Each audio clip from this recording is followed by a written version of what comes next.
Hello, Mutton here again. It's a Thursday and that can only mean one thing.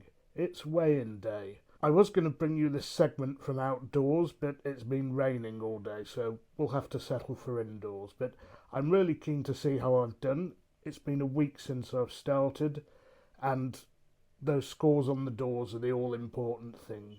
So without further ado, let's see what they are. So before we proceed any further, let's review last week's figures to see how and whether we've actually improved. Well, my weight last week was weighing at 130 kilos, which left me with a BMI of 45. My blood sugar came in at 17.9, which is way above the 6, which should be the absolute top of my range. So I'm hoping for a good improvement. I've stuck to the diet rigidly over the last 7 or 8 days, and the figures should be good.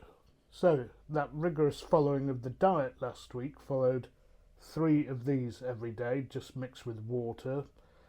They're sweet, which I don't particularly like, but at least they have some flavour.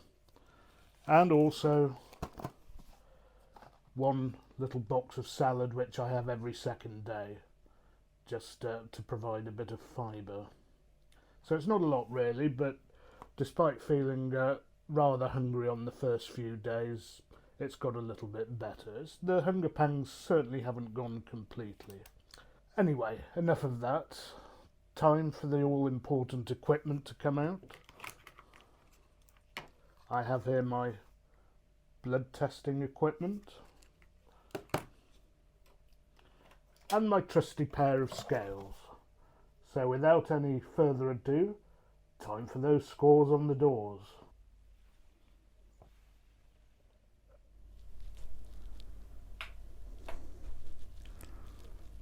And our survey says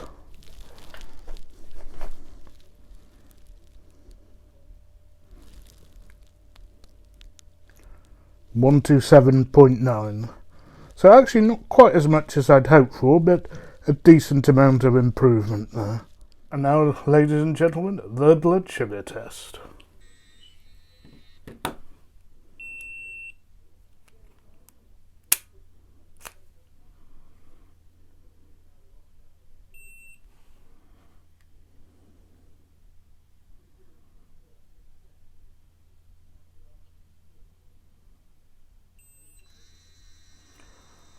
Well, 7.6, that's not bad. That's not what it should be, but it's a lot better.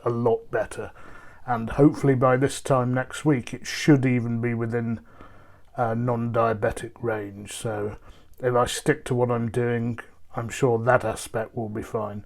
But obviously the weight will take a hell of a lot longer to come off.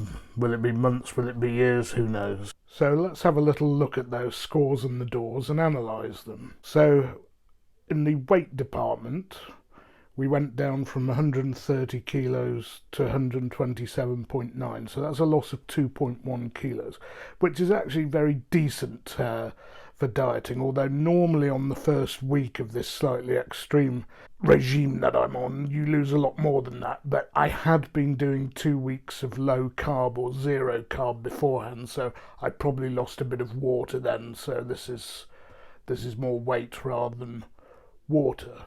But if we keep this up for 8 or 9 weeks before we move to the next stage of the diet, I'll have lost enough to be happy with this stage so far. Still leaves me with a huge body mass, which is either obese or morbidly obese, whichever way you want to look at it.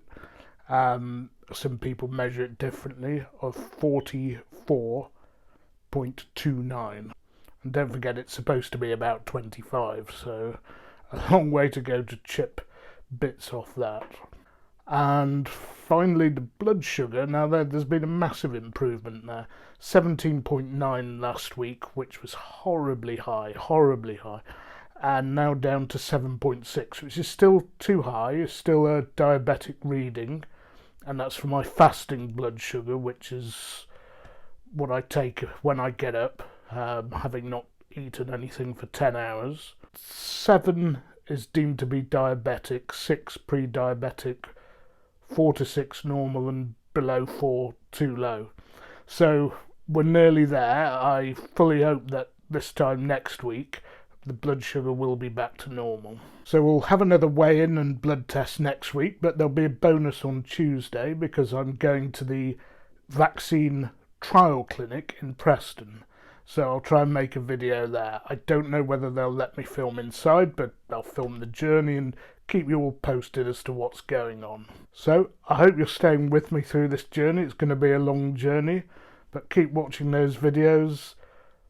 Like, share and subscribe if you can, thanks. And I'll see you next week. And don't forget, you can't beat a bit of mutton.